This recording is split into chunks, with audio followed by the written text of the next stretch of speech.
para falar de um assunto que eu considero extremamente interessante e eu espero convencer vocês que mas como você mesmo deixou claro, não é uma questão só de interesse ou de curiosidade, é uma questão simplesmente de que todos nós, como médicos ou simplesmente como familiares, vamos nos deparar com as demências. E é um assunto com muito mito. Então, o legal do próprio tema de vocês, de Desmistificando a Neurologia, é porque eu acho que realmente clarear assuntos é uma das melhores maneiras para trazer os médicos para estudar um pouco mais os assuntos que importam. E modéstia à parte, neurologia é fantástico, então vale a pena estudar neurologia. Então vamos começar do começo, vamos colocar o tamanho do problema. Esse é um gráfico mostrando a prevalência em todos os países, todos os continentes no mundo, e alguns países, da doença de Alzheimer. E olha o privilégio da América Latina, nós temos a maior prevalência do mundo todo, chegando próximo a 9%. Então, um em cada 10 idosos que você vê na rua, ou que você vê por aí, tem demência, queira a família saiba, trate ou faça alguma diferença. Se isso já não bastasse, a gente infelizmente tem uma estimativa de que a coisa vai piorar. LMIC são os países em desenvolvimento. HIC são os países já desenvolvidos. E olha como o gráfico assusta. Aqui é por década e aqui é por milhões de pacientes acometidos com demência. Olha a desproporção. A gente sabe que haverá uma estabilidade do número. Então, a incidência já está caindo próximo a zero e a prevalência já está estabilizando nos países desenvolvidos. E na América Latina e no Brasil especialmente, literalmente existe uma epidemia de demência, existe uma epidemia de Alzheimer. A gente vai discutir um pouquinho depois do que é que você pode fazer por você e por sua família para que isso aqui não seja realidade dentro de casa também.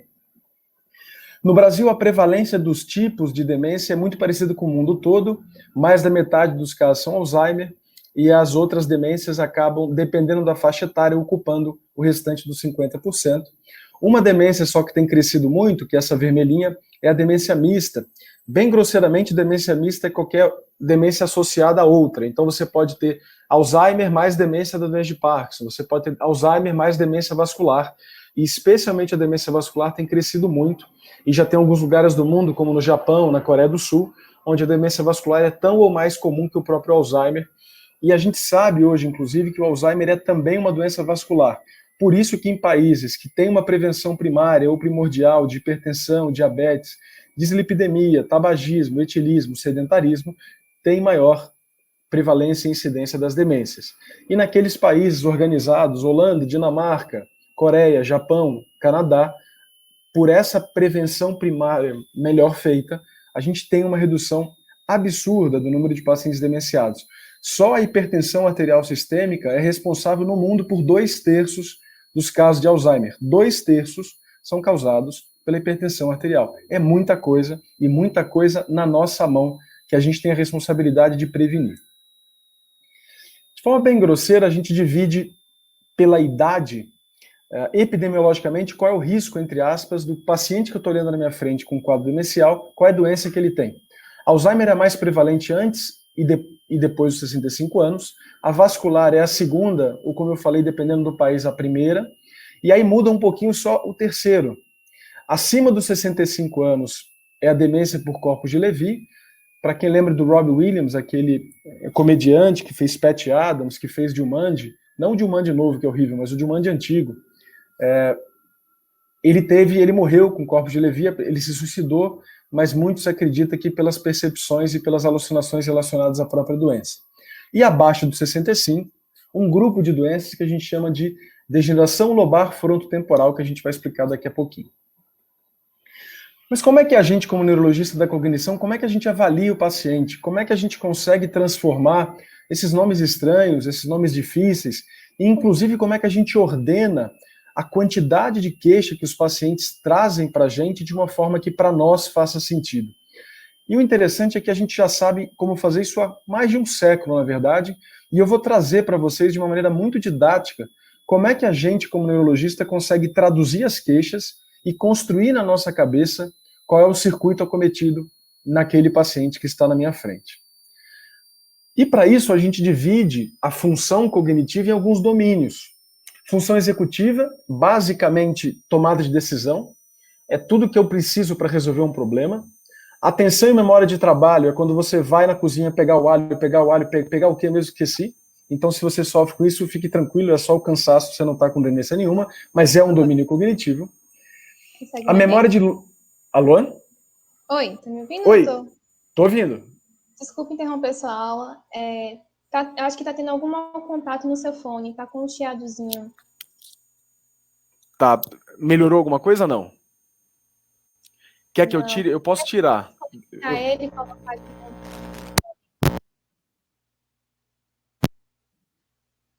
Não, não ouço o senhor.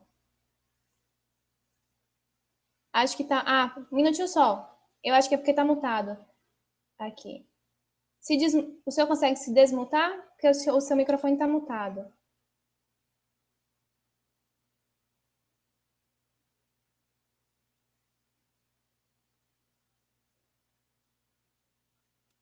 Pronto. Melhorou? Melhorou. Tá, se acontecer de novo, me avisa. Vamos lá. Então, memória de longo prazo é a memória que a gente se preocupa um pouco mais, que é o que eu almocei hoje de manhã, se eu paguei a conta ontem ou não, se eu te vi ontem ou não. Comportamento, que aí é mais fácil de explicar. Linguagem, que é uma coisa que a gente acaba subestimando na abordagem do paciente. E habilidade visoespacial. Eu não me acho mais na rua, eu não consigo mais estacionar o carro, eu me perco dentro de casa. A gente vai dissecar um pouquinho cada um desses domínios, e o interessante é que cada demência tem um domínio preferencial e inicial. E é aqui que é importante a gente dialogar, porque aqui está a chave de uma excelente anamnese e de você conseguir, com uma competência muito maior do que a média dos médicos, resolver e entender do que você está tratando. Então vamos começar do começo?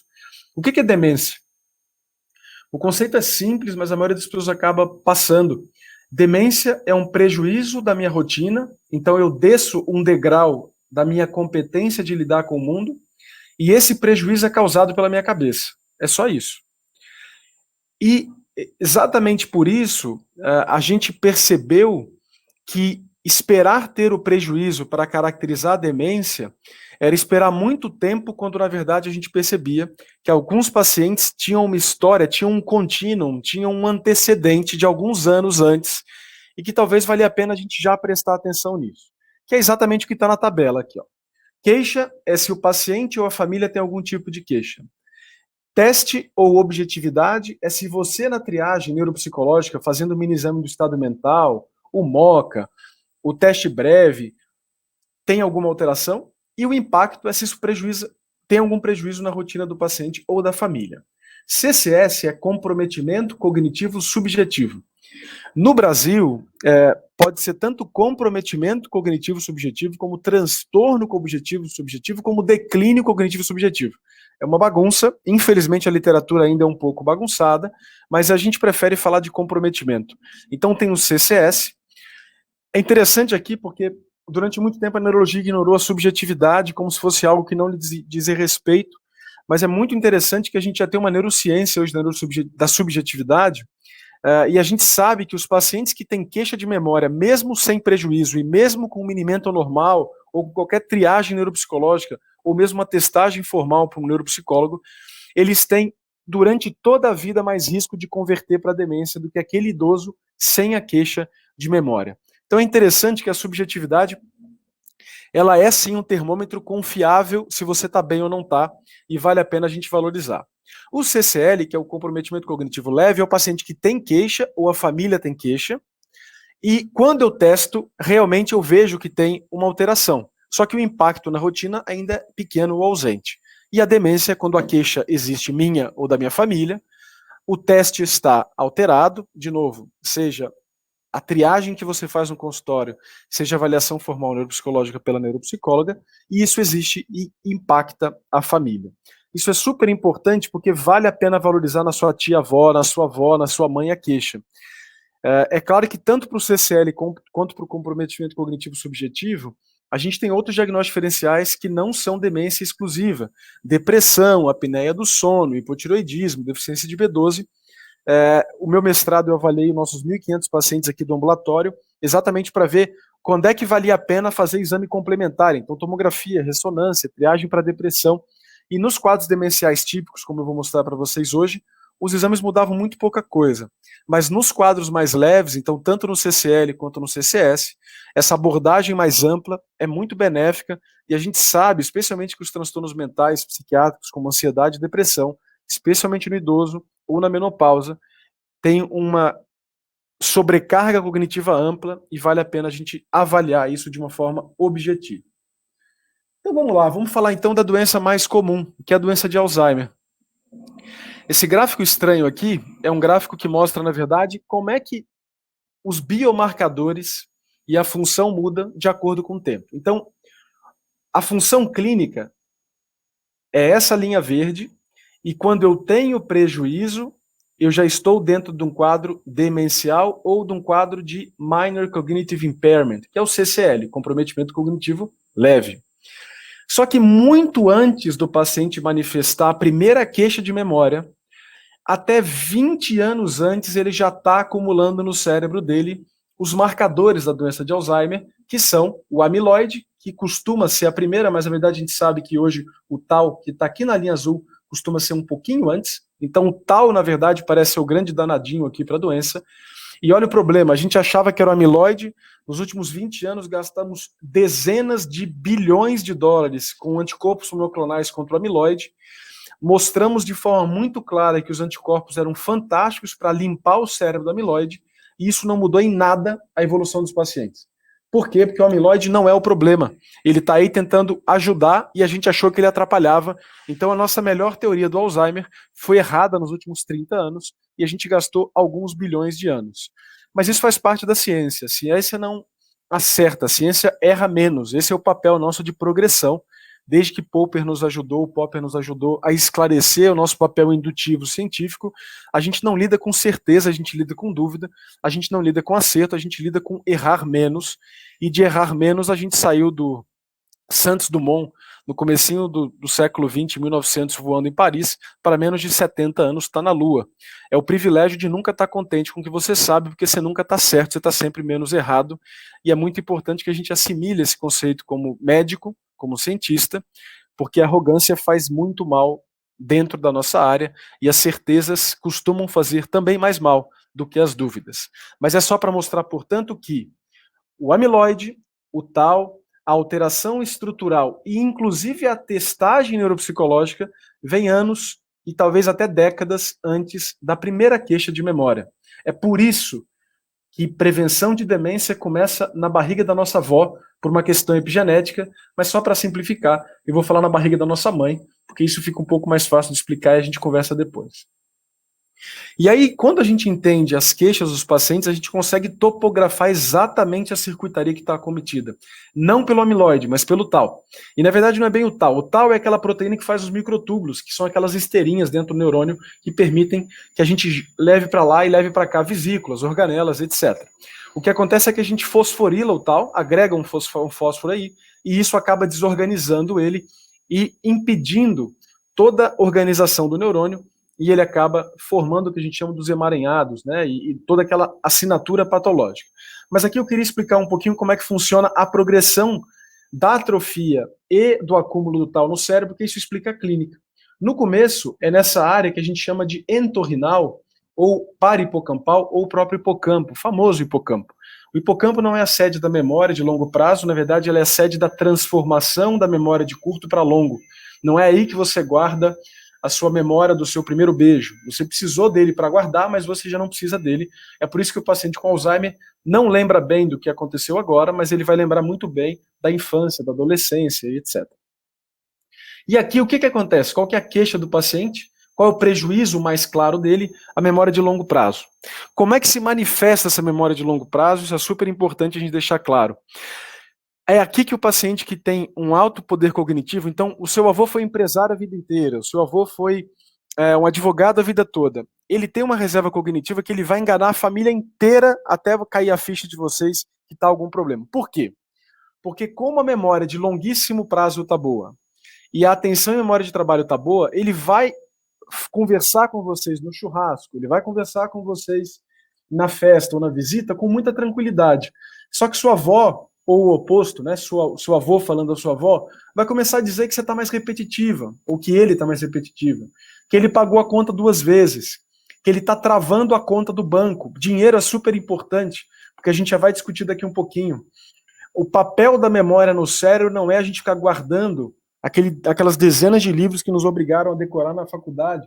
O papel da memória é guardar novas informações para que eu possa usá-las depois por uma tomada de decisão melhor. É por isso que é tão difícil guardar as decorebas que nos obrigam a vida toda, porque não é para isso que a memória existe. A memória serve para a gente tomar decisão. Então é exatamente quando a minha tomada de decisão, o meu planejamento está inadequado, que vale a pena tomar um cuidado a mais com o seu avô, com o seu pai, com sua mãe ou com o seu paciente. É um paciente que começa a tomar decisões financeiras erradas, e esquece de tomar o remédio e toma 2 vezes ou não toma. Isso é uma queixa clássica de memória de longo prazo. O que o paciente faz na maioria das vezes? Aqui é super importante. O que acontece quando a gente erra? Como é que você se sente quando você erra? Pensa aí sozinho. Quem quiser responder, fica à vontade, mas não precisa. Quando você erra, você só se sente incomodado, envergonhado, se você percebe que errou. Se eu não percebo que erro, eu estou sempre certo. E como é que é o nome que a gente dá para ideias fixas que não são correspondentes à realidade, mesmo que a realidade prove? Por exemplo, o Bolsonaro com a hidroxicloroquina. O Bolsonaro está num delírio com a hidroxicloroquina. Delírio é o nome que a gente dá para ideias fixas que a realidade mostra que são irreais. E vocês vão ver de forma muito clara, infelizmente no avó de vocês, que de repente ele começa a falar que seu avô está traindo ela, que a empregada ou a funcionária está roubando. E olha o que está acontecendo no cérebro dela.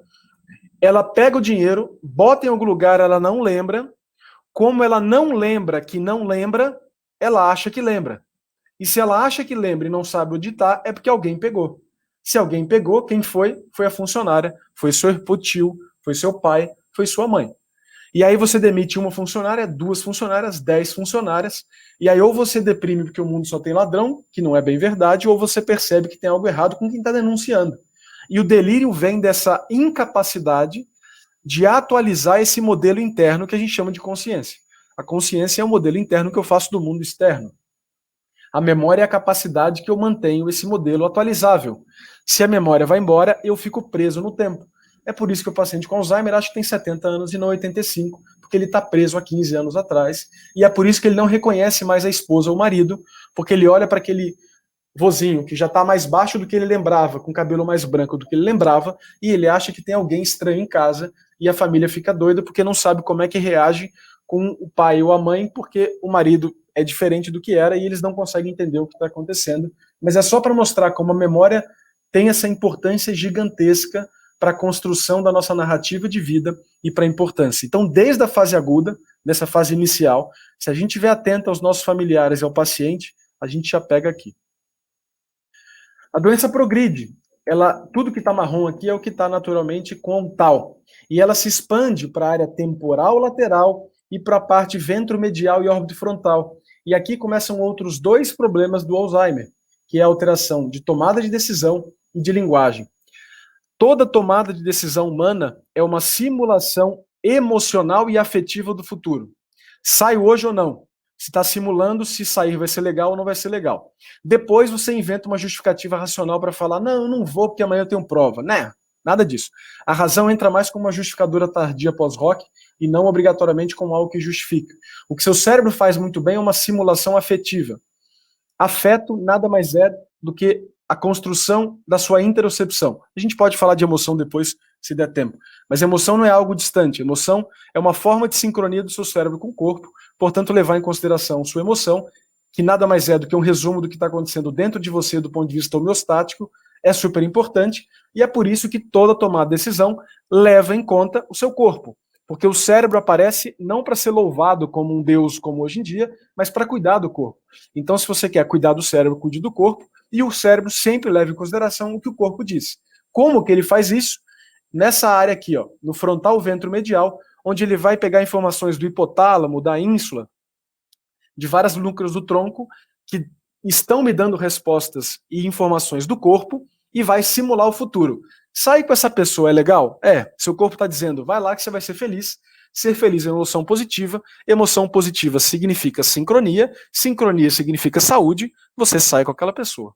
Ah, aquele cara é chato, tédio, tédio é uma emoção negativa, tédio quer dizer assincronia quer dizer surpresa e estresse, seu corpo não gosta, fica em casa, vê Netflix que você ganha muito mais. Qual o problema? Seu avô ou seu paciente não consegue mais fazer essa simulação e ele paga 20 mil reais no sofá e acha que está fazendo certo. Ou ele começa a ter um prejuízo de linguagem, porque para que eu possa falar com fluência, eu preciso acessar a minha memória semântica. Eu estou falando aqui da memória anterior de longo prazo, que chama episódica, é o quando e onde. Aquela informação que você tem guardada, que não depende mais do quando e onde, a gente chama de semântica. Quando que você ouviu que existe o lobo temporal? Não interessa, você sabe que tem um lobo temporal. Isso é memória semântica. Se você precisa do quando e onde, por exemplo, o que você comeu ontem de manhã, isso chama episódica, é só uma distinção que a gente faz nos tipos de memória consciente de longo prazo. E aí o que o paciente apresenta então? Prejuízo a tomar decisão, a memória de longo prazo fica pior ainda e a linguagem altera. E aqui você pega o paciente que perde a fluência, e aí de vez em quando o paciente começa a fazer o que a gente chama de circunlocução. Em vez de dar um nome, em vez de falar garfo, ele fala aquela coisa que eu pego para comer. Então é uma dica que vale a pena prestar atenção também. E finalmente, a fase leve, moderada e a fase grave, eu tenho uma distribuição ampla, gigantesca aí do tal, e eu acabo, na verdade, tendo uma manifestação mais ampla. E aqui é super importante. Como, infelizmente, no Brasil, o papel do idoso é ficar sentado na frente da TV, vendo Luciano Huck e Faustão, que são causas de demência, não veja televisão, fuja da TV, esquece Globo, esquece qualquer uma delas, vai correr, vai bater um papo, vai jogar buraco, vai jogar xadrez, faz qualquer outra coisa, sai da tela. Inclusive, daqui a pouquinho, quando você acabar essa aula, sai da tela, vai fazer outra coisa, olha no olho das pessoas. Nosso cérebro não está acostumado com essa tela, isso tem uma fadiga cognitiva gigantesca, mas vamos voltar para a aula. O que acontece é que nesse momento altera o comportamento, e é aqui que a gente precisa prestar atenção. Porque por que eu estou falando que o idoso no Brasil não tem papel, infelizmente? Porque se o papel do meu avô é ficar na frente da TV todo dia, vendo televisão, eu não vou ter como ter certeza se a memória, linguagem e função executiva estão alteradas. E aí, é só quando o comportamento, quando o meu frontal, dorso lateral ou órbito frontal estiver alterado, que minha família vai prestar atenção. E aí eu já estou na fase grave da doença. E aí todo mundo toma um susto, mas como? Porque a gente não tinha como triar isso antes. E por que eu não tinha como triar? Porque a demanda, infelizmente, dos nossos pacientes, especialmente de classe baixa, é muito pequena. E sem demanda, eu não tenho uma testagem adequada para ter uma sensibilidade para avaliar esses quadros cognitivos leves. Então, aqui na universidade, na Unifesp, nosso ambulatório, por exemplo, a maioria dos pacientes que chegam na primeira vez são casos moderados a graves. No consultório particular, são casos leves porque existe uma sensibilidade da pessoa à família e há uma demanda maior. Então é super importante não acomodar. Acomodação é morte para o seu neurônio. Não deixa seu avô acomodar, não deixa sua mãe que acabou de aposentar acomodar, porque a acomodação impede neurogênese, impede sinaptogênese e você está pedindo para ter envelhecimento patológico. Cuidado com a aposentadoria. A aposentadoria pode ser uma doença se a gente não se cuidar. E nesse quadro mais grave, eu acabo tendo um prejuízo global de todas as funções. E aí, na verdade, infelizmente, com também pouco papel que não seja mais o controle comportamental com antipsicótico ou qualquer outra coisa. Mudando um pouquinho, a segunda doença degenerativa mais comum abaixo dos 65 anos, se a gente for considerar vascular, mas como vascular não é degenerativo, a gente considera a terceira, mas degenerativo é a segunda. Esse nome estranho, lesão lobar frontotemporal, engloba dois grupos. Quando ele acomete mais o frontal, a variante comportamental, e quando ele acomete lobo temporal ou transição temporoparietal ou frontal inferior, a afasia primária progressiva, que infelizmente muito poucas pessoas conhecem, e eles acabam passando em média em 8 médicos até esse diagnóstico da afasia primária progressiva, que a gente chama de APP. Mas vamos falar um pouquinho da variante comportamental. A variante comportamental é super grave porque ela afeta aquilo que torna o ser humano mais ímpar. É aquilo que nos faz uma espécie única, que é a nossa cognição social. Nós somos a única espécie que vive de polo a polo, e o único bicho que equivale em biomassa ao ser humano é a formiga. E ele faz isso se dividindo em mais de 10 mil espécies. O interessante é que a gente tem duas fontes de informação o ser humano consegue ter. Uma é a genética. 4 bases, 3 bilhões de bases, e a gente consegue construir um corpo super interessante. Só que a gente tem uma que guarda 100 mil vezes mais bits do que o gene, que é o cérebro. E a gente consegue ainda mais bizarramente acumular cultura. E essa cultura acumulativa é o que nos permite evoluir a cada geração e progredir. É o livro que você tem, que você nem presume o privilégio que é carregar um livro que você carrega, porque a gente precisou de dezenas de milhares de gerações e de cérebros para chegar nesse acúmulo cultural de conhecimento. E a gente chega lá por essa nossa cognição social, por esse privilégio da cooperação, da interação, da divisão, da intenção social. E é aqui que a doença DFT, a demência frontotemporal variante comportamental, ataca. Então ela literalmente destrói todas as ferramentas cerebrais para a construção de um cérebro social. É uma doença muito incapacitante, especialmente para a família e para o paciente, porque ele destrói tudo o que a gente considera. A empatia vai embora, especialmente para as emoções negativas, como nessa figura. Então ele literalmente não consegue sentir a sua tristeza e ele passa, ou ela passa a ignorar a sua tristeza.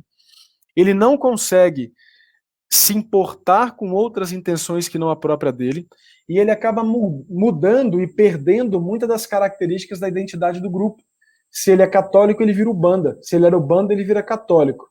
Se ele tinha um comportamento mais calmo, ele fica agressivo ou impulsivo. Se ele era muito agitado, ele fica apático.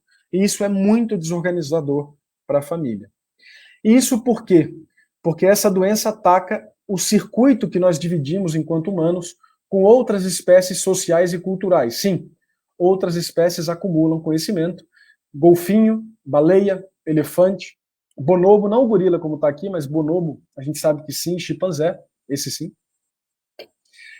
Então são espécies que têm um tipo de célula muito especial que chama célula de von Economo, nomeada no pesquisador que é o von Economo, começo do século passado. E o von Economo percebeu que existia um grupo de células no nosso símbolo anterior, que é ali na porção frontal ventromedial e na ínsula interior, que nos dão a competência do outro, que nos dão a competência da sociabilidade. E aí olha que interessante, as únicas espécies que se identificam como eu e que se identificam inclusive nos testes dos espelhos são as espécies socialmente ricas. Só há necessidade de um eu quando existe um nós. E é por isso que há necessidade da cognição social estar adequada para que eu possa conviver socialmente de forma adequada. E é por isso que a demência frontotemporal, a variante comportamental, é tão incapacitante. E aqui o comportamento é o mais afetado no começo. As afasias destroem uma outra coisa tão básica que a gente acaba não valorizando. O que é isso aí? É um limão? Primeiro que isso é uma tela, né? Vocês estão vendo uma tela, não tem limão nenhum aí, é só sua capacidade criativa cerebral fantástica que transforma bits de computador em informação. Mas se eu perguntasse para um japonês o que é isso, ele ia falar limão? É claro que não, porque não tem nada intrínseco a essa figura, muito menos a figura, né? Mas se esse objeto fosse real aí na sua frente, não tem nada intrínseco aos átomos do limão de limão. Limão é uma convenção social que a gente constrói, e a gente construindo uma convenção social em cima da realidade, a gente consegue manusear essa realidade. Esse é o privilégio da linguagem. A linguagem é uma construção em cima do mundo, onde a gente manuseia. Outra construção não só humana, outras espécies também têm, mas nenhuma com a competência semântica como nós temos, simbólica como nós temos. E imagina o prejuízo que é perder essa ferramenta. É ela que nos impede, ela que permite que a gente construa pontes entre as nossos pares e nossos familiares. E é por isso que ela é tão grave, porque nas afasias primárias progressivas eu acabo perdendo a capacidade de linguagem. Seja na gramática, seja na fluência, seja em achar a palavra certa, que a gente chama de semântica. Quando a gente olha o circuito, é um circuito perissilviano, aqui é a fissura silviana, lobo frontal, parietal, temporal. O que está em vermelhinho são as atrofias, aqui é o lobo temporal anterior. E aí se você só lembra lá do Wernicke, Arqueado e Broca, você vai falar, mas o que o lobo anterior tem a ver com linguagem? Tudo é que te venderam um circuito de linguagem que é muito simples e que não dá conta da realidade. Na verdade, a linguagem é muito mais ampla, com estruturas corticais e subcorticais. Só lembrando que tanto a variante comportamental quanto as afasias são em mais jovens, tá? Então são abaixo de 65 anos e tem essa mudança comportamental Tem muito psiquiatra que vê DFT comportamental e linguagem porque as pessoas acham que é um quadro depressivo e não é. E aqui a linguagem é o pior, é o mais acometido. Falando um pouquinho de um outro grupo, a gente tem aqui duas doenças causadas pela mesma proteína alterada, que é a sinucleína. A sinucleína, então lá no Alzheimer eu falei de amiloide e tal fosforilado, e aqui eu estou falando de uma outra, que é a sinucleína. Tanto o amiloide quanto a sinucleína são proteínas transmembranas que todos nós temos, mas que se acumula por vários motivos distintos, e é esse acúmulo que acaba nos machucando. E uma curva parecida com aquela que eu mostrei do Alzheimer, tanto para a demência da doença de Parkinson, quanto para a demência por corpos ou corpúsculos de Levy ou Lewy, a demência em si também não é a primeira coisa que aparece. A primeira coisa que aparece é alteração autonômica, porque a sinucleína acomete o núcleo dorsal do vago lá no seu bulbo, e você começa com constipação aos 40, 50 anos. Você nunca foi constipado e começa a constipar aos 40 e 50, que é que está acontecendo, ou alguma coisa nova está acontecendo. Talvez não, talvez só tenha uma enxaqueca, como o Diego deu a aula brilhante que ele deu antes, e aí você começou a mitriptilina anticolinérgico, fez a constipação. Tudo bem, você vai parar o remédio, você não está com nada de pródromo de Parkinson, mas se não for, uma chance razoável é que sim, você esteja acumulando sinucleína no seu cérebro. Logo em seguida, a sinucleína sobe. Na verdade, ao mesmo tempo, ela está acumulando lá no seu bulbo olfatório. E aí você acaba ficando com hiposmia, perda de cheiro. Tanto é que se você pega um paciente com constipação e ele já tem hiposmia, esse cara daqui a 10 anos vai ter Parkinson, a gente já sabe disso. Lá no núcleo dorsal do vago que dá a constipação, quando a sinucleína sobe, chega na ponte, ela altera toda a arquitetura e altera também a atonia do sono REM, que é onde eu estou parado. Eu sonho e não estou movimentando. Aí a pessoa desenvolve o transtorno comportamental do sono REM, que também costuma preceder a doença de Parkinson ou a demência por corpos de Levy. Só depois eu vou ter alteração motora, vermelhinho, e só depois a cognitiva, e só depois a neuropsiquiátrica. Essa figura é da doença, ou é da demência da doença de Parkinson. Por quê? Porque a de corpos de Levy, qual que é a grande diferença? Ela é só temporal. A diferença da demência de corpos de Levy, DCL, para DDP, que é a doença de Parkinson, é só o tempo entre o parkinsonismo e a demência. Se o tempo entre a demência e parkinsonismo e demência for menor que um ano, eu chamo de Levy. Se for mais do que um ano, eu chamo de DDP, doença de Parkinson. Deu para entender? Comecei Parkinson, demorei 10 anos para ter demência, isso chama demência da doença de Parkinson. Comecei um parkinsonismo, daqui a 3 meses eu estou demenciado, isso provavelmente é Levy. É só isso, é só tempo que diferencia as duas, e aí você acaba vendo nas duas, o que acontece no Levy é que isso dura muito mais rápido, e no Parkinson isso dura algumas décadas. Falando de Levy, eu tenho que ter uma demência que afeta outras habilidades, função executiva e visoespacial, que eu tenho que ter 2 das 4. Parkinsonismo, que é rigidez, bradicinesia, instabilidade postural ou tremor, flutuação, e aqui é super importante. A família fala assim, doutor, de manhã ele está ótimo, de tarde ele está muito rebaixado ou sonolento. De manhã ele está ótimo, de tarde ele está agressivo. A gente chama isso de flutuação. Alucinações visuais bem complexas, então ele literalmente vê um giraia no teto, ele vê um samurai no teto, ele vê pessoas que já morreram, então não é uma alucinação visual simples. E o transtorno comportamental. Então, 2 das 4, mais essa demência com essa característica de função executiva e visoespacial, pela avaliação neurocognitiva, eu tenho um paciente que, ou com DDP, se tiver mais de 1 ano entre o início do Parkinson e a demência, ou Levy, se tiver menos de 1 ano. E aqui é só para mostrar a diferença da Levy ou de Parkinson para DA. Na DA, o que está mais acometido é memória e linguagem. Na Levy, então é demência Lewy body, atenção e visoespacial. E aí você avalia isso, por exemplo, no Minimental, pedindo para desenhar os pentágonos, por exemplo. E por último, a gente vai falar um pouquinho então das demências vasculares. Aqui é só para falar de um dos primeiros que descreveu, que é o Binswanger. Inclusive, uma das alterações vasculares mais graves tem um nome até hoje, né, da encefalopatia de Binswanger, que a gente tem um nome hoje um pouquinho mais bonitinho. Demência vascular nem é mais hoje um nome bonitinho para ser falado, a gente chama de comprometimento cognitivo vascular. Por quê? Porque demência vascular também resume ao estudo só os prejuízos com impacto. E a gente sabe também que o comprometimento cognitivo vascular começa muito antes do impacto. E aqui é só para mostrar então o nosso amigo Binswanger, que conheceu o Alzheimer, conheceu todo o pessoal, do início do século passado, que demarcou esse território das demências.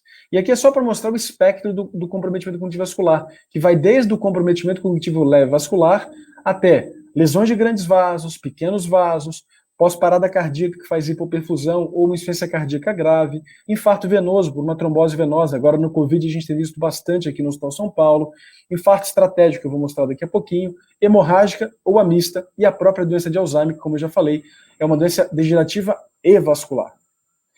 E a doença vascular ou vascular pode pegar qualquer domínio, é que vai depender de qual circuito ele está cometendo. Por exemplo, esse paciente tem aqui uma ressonância sem contraste, axial, flare, mostrando um hipo e um hipersinal em território de cerebral média à direita. É um paciente que vai ter provavelmente um NIH próximo aí de 18, NIH é aquela escala que a gente faz de incapacidade para definir a trombólise, trombectomia, etc. E é um paciente que vai estar hemiplégico à esquerda, hemianóptico, provavelmente negligente também. Ele vai ter várias alterações. E aqui tem uma dica.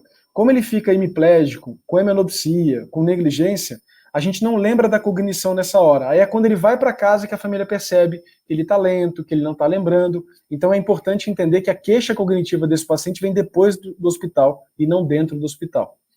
Infarto estratégico é um infarto ou lacunar ou embólico, mas que pega uma área específica, mas que faz parte de um ponto da circuitaria muito importante, que a gente chama de hub, né, em teoria das redes. Aqui, por exemplo, o infarto do caudado. O núcleo caudado é o núcleo da base mais cognitivo deles. Por isso que o paciente com Huntington, que tem atrofia, tem tanta alteração cognitiva e psiquiátrica. O núcleo caudado tem muita conexão talâmica e frontal dorsolateral. Se eu infartar o meu tálamo à esquerda, eu posso ter afasia motora, eu posso ter apatia aguda. Aqui é um quadro, aqui é uma ressonância coronal, um flare, aqui é uma axial em T2, onde eu tenho infarto hipocampal. Eu peguei aqui uma artéria posterior, um ramo P1, que a gente chama, e nessa isquemia hipocampal eu posso ter um quadro amnésico agudo. Aqui é um quadro triste, eu estou vendo uma difusão também, mostrando um infarto talâmico bilateral por uma variante que a gente chama de artéria de Pécheron, e esse paciente vai entrar em coma, e depois do coma ele vai ter um quadro cognitivo amplo. O mais comum dos quadros não é nenhum dos que eu mostrei anteriormente, é esse aqui, ó, que a gente chama de demência por pequenos vasos, ou comprometimento por pequenos vasos, onde eu tenho aqui no flare esse hipersinal de toda substância branca.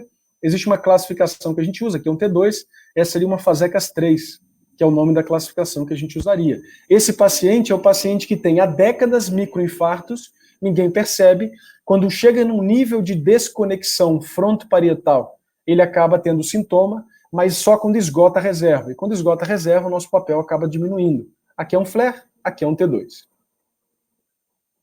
Aqui para falar dos hemorrágicos. Aqui eu tenho infarto lobar, aqui eu tenho um infarto temporal e aqui um infarto, desculpa, uma hemorragia temporal e uma hemorragia insular. Isso é típico de angiopatia amiloide, não é típico de hemorragia hipertensiva. Essa sim, aqui já a tomografia, mostrando essa hiperdensidade, muito mais típicos de hipertensivo. Aqui o infarto provavelmente putaminal, clássico da hipertensão. Da hipertensão a gente tem talâmico, pontino, putaminal e cerebelar. Sempre que a hemorragia for lobar, a chance dessa hemorragia ser por angiopatia amiloide e não por hipertensão aumenta.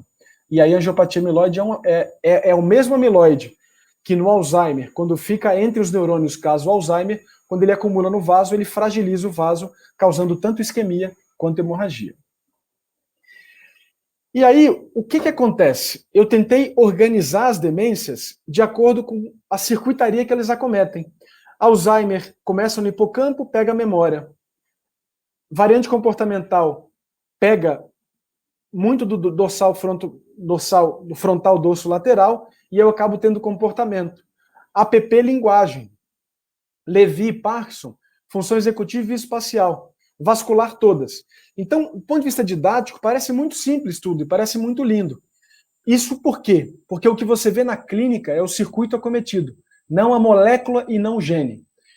Quando a gente embola isso, tentando a partir do circuito presumir qual é a molécula e qual o gene, aí a coisa complica. É o que está nessa figura. Aqui, ó, tudo que eu descrevi até agora é o fenótipo. Então, por exemplo, eu tenho um paciente com DFT, eu tenho um paciente com afasia, eu tenho um paciente com DA, eu tenho um paciente com Levy, com demência e doença de Parkinson. A mesma doença pode ser causada por proteínas diferentes, podem ter patologias no cérebro diferentes e terem genes diferentes. E é por isso que hoje, essa classificação que eu dei para vocês, ela é muito pequena. Apesar de já ser complexa, ela não dá conta do que a gente precisa entender dos quadros cognitivos demenciais. É por isso que um novo paradigma tenta juntar o circuito, que é essa apresentação clínica fenotípica que eu falei até agora, com a molécula. Isso tem um nome bonitinho de nexopatia molecular. É o novo paradigma que a gente tem hoje na neurologia e vai vir o próximo Nobel quando a gente conseguir entender por quê que esse circuito tem a fragilidade a essa molécula e por que essa molécula vai exatamente nesse circuito e segue isso. A gente sabe que toda molécula alterada, seja o TDP-43, tal, amiloide, sinucleína, tem um mecanismo muito parecido com a doença priônica, Creutzfeldt-Jakob, vaca louca. Então, a diferença do Creutzfeldt-Jakob, como uma demência rapidamente progressiva, é que ela é mais rápida, mas o mecanismo é muito parecido. Então, nos falta hoje o entendimento do porquê essa complexidade. O que eu resumi para vocês foi a parte clínica direta.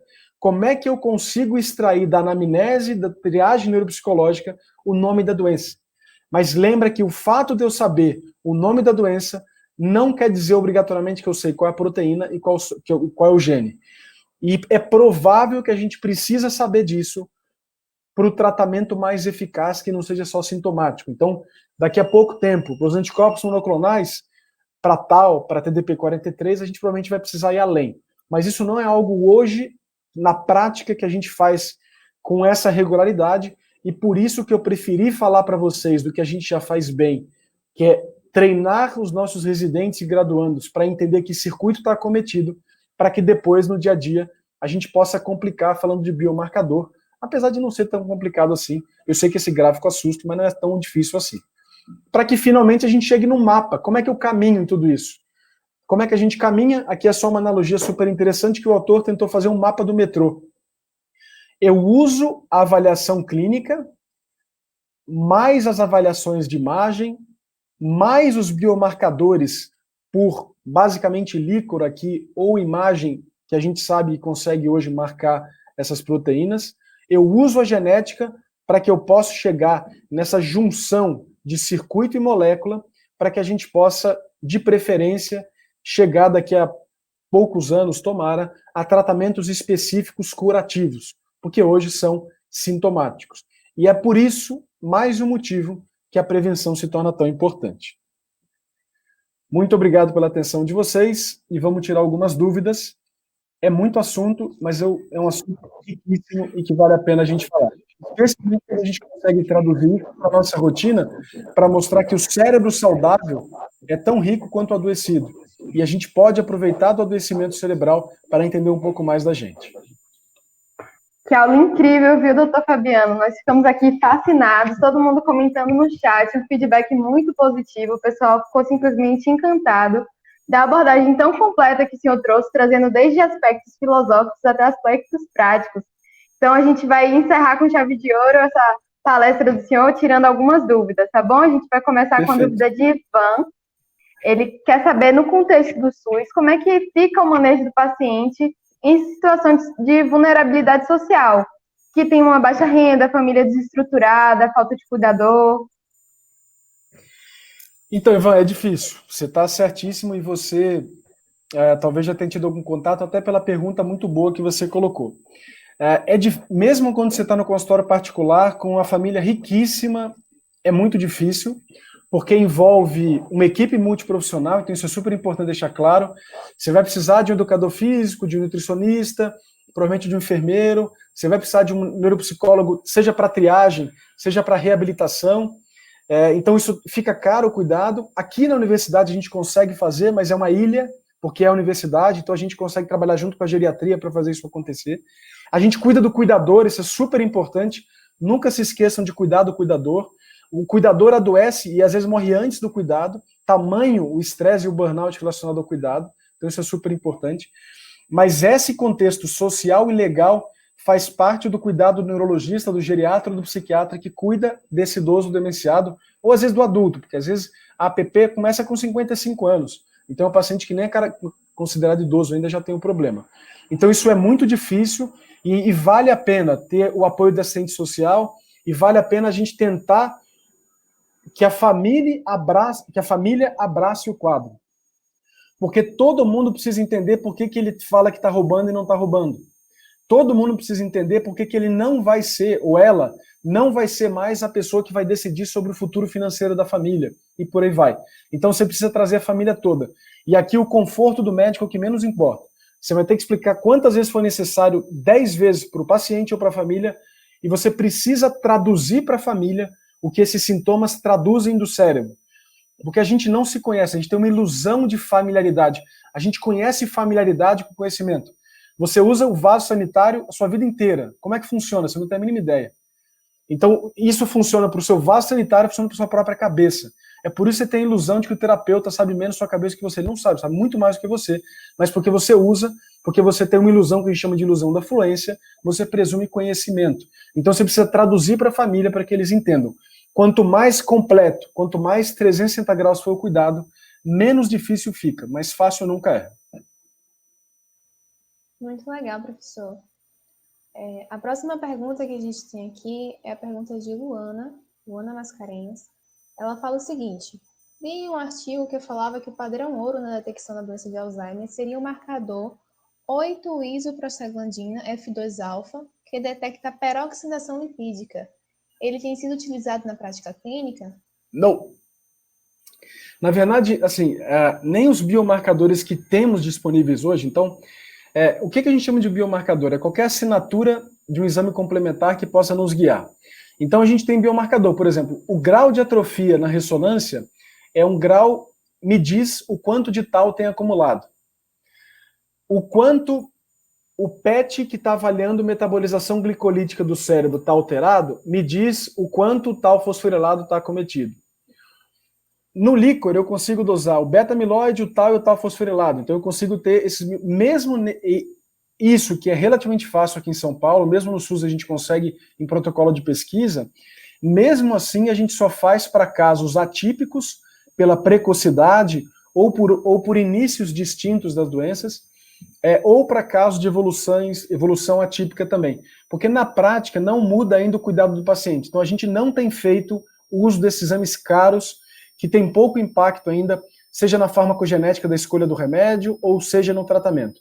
Então, essa alteração. Então, na verdade, assim, quando a gente pega o Alzheimer, então pegando o Alzheimer que ela falou, a gente tem alteração do peroxisomo, tem alteração mitocondrial, você vai ter alteração do metabolismo do diabetes, então o Alzheimer é um diabetes tipo 3, tanto é que testaram esse ano insulina intranasal, infelizmente foi negativo o artigo, mas a base teórica foi exatamente porque, como eu tenho um diabetes tipo 3, talvez se eu melhorar a sensibilidade neuronal à glicose, eu posso reduzir a velocidade da doença, mas infelizmente não fez diferença. Mas só para mostrar que o quadro é amplo, e o que a gente precisa, Lona, sua pergunta é excelente, é tentar mapear assim, onde é que começa esse danadinho, onde é que esse acúmulo do amiloide do tal começa para eu parar aí. Na prática, quando a gente olha essa cascata toda complexa, a gente provavelmente não vai ter um quadro só, a gente vai ter múltiplos gatilhos e talvez cada um de nós vai ter uma entrada diferente na circuitaria, mas o ciclo vicioso montado, eu acabo afetando tudo isso. Então não, a gente não usa isso. Na verdade, a gente tem até biomarcadores até bem acurados no sangue, mas que não tem a ver com a metabolização da peroxidação lipídica, porque isso ainda é muito caro para ser feito. A gente não faz isso fora de pesquisa.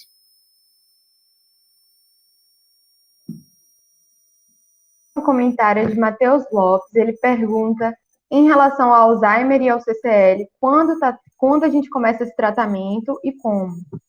Então vamos lá. O tratamento não farmacológico, nós hoje temos que começar. Tá? Então vamos lá. O bom de falar de Alzheimer é que a gente fala, como é uma doença vascular degenerativa, a gente acaba construindo na prevenção do Alzheimer e envelhecimento saudável, que a gente acaba reduzindo infarto, osteoporose, infarto do miocárdio, AVC, doença retiniana, doença renal crônica. Então vamos lá, o que a gente tem de evidência hoje? A evidência é muito forte.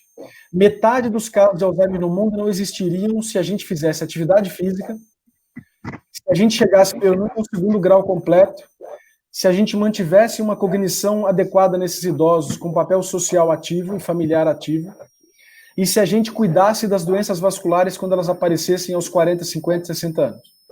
Metade dos pacientes. Hoje o custo do Alzheimer no mundo passa de US$ 1 trilhão. Isso é maior que o PIB do Brasil.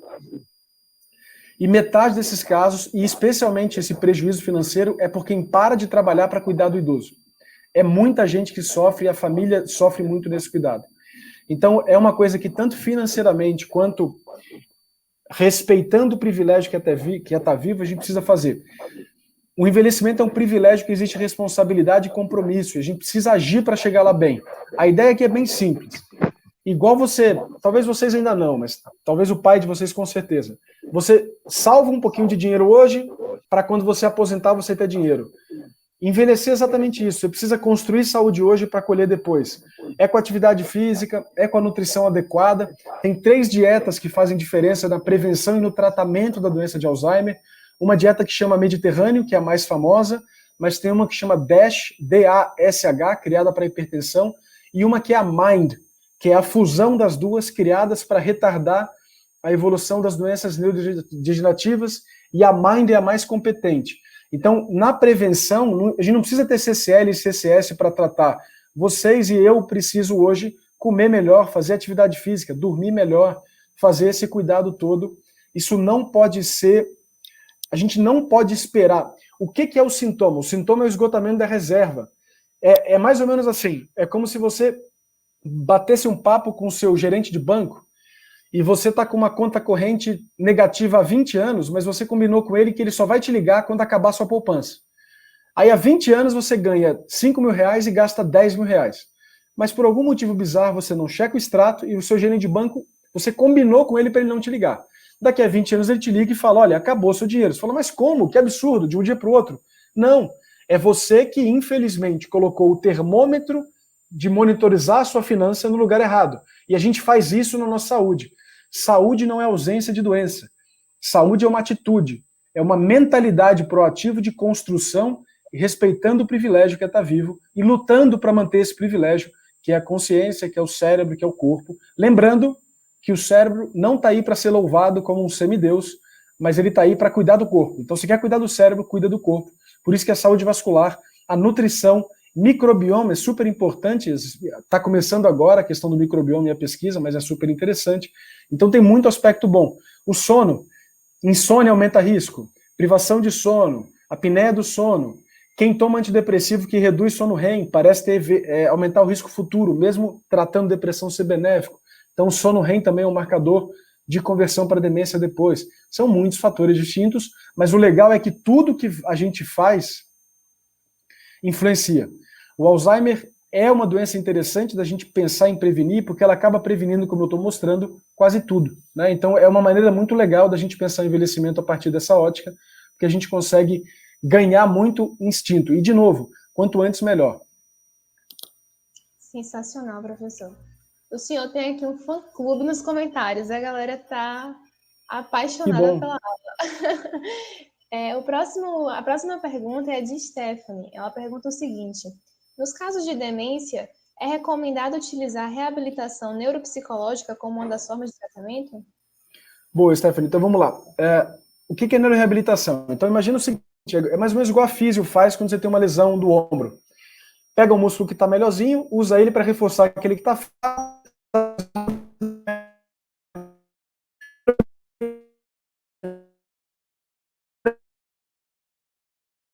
Alô? Pode.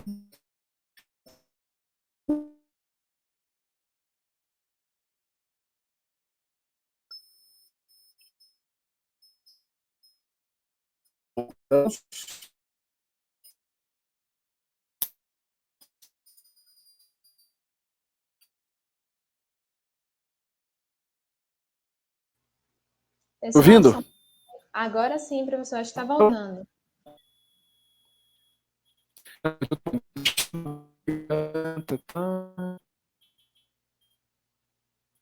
Ainda não voltou ainda.